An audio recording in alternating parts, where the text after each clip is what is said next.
আমাৰ পাকঘৰত বহুতো মছলা আছে, যিবোৰক খাদ্যৰ সোৱাদ বঢ়াবৰ লগতে বহুতো গুৰুতৰ ৰোগৰ চিকিৎসাৰ বাবে ব্যৱহাৰ কৰা হয়। ইয়াৰ ভিতৰত এটা হ'ল নৰসিংহ পাত। নৰসিংহ পাতত যথেষ্ট পৰিমাণে কেলচিয়াম থাকে আৰু ই হাড়, দাঁতৰ গঠন কৰাত সহায় কৰে। নৰসিংহ পাতে পাচনতন্ত্ৰ সুস্থ কৰি ৰাখে। ই বিশেষ লাভজনক। নৰসিংহ পাত চুলিত লগালে চুলি সৰা কম হয়। ইয়াৰ উপকাৰিতাসমূহ হ'ল ওজন হ্ৰাস হয়, ৰক্তহীনতা দূৰ কৰে।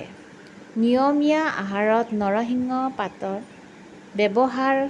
ব্যৱহাৰে ডায়েবেটিছৰ বিপদাশংকা হ্ৰাস কৰাত সহায় কৰে। ছালৰ বাবে লাভজনক হয়। যদি আপোনাৰ মুখত দুৰ্গন্ধৰ সমস্যা আছে, তেনেহ'লে ২-৪টা পাত নৰসিংহৰ পাত চোবাই খাওক।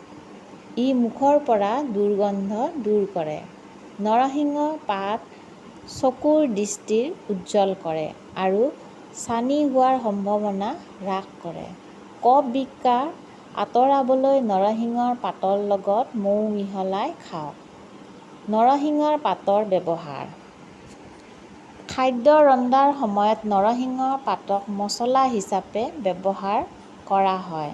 আপুনি চাটনি বনাবও পাৰে আৰু ভজা আৰু খাদ্য সজোৱাৰ বাবেও ব্যৱহাৰ কৰিব পাৰে। ধন্যবাদ।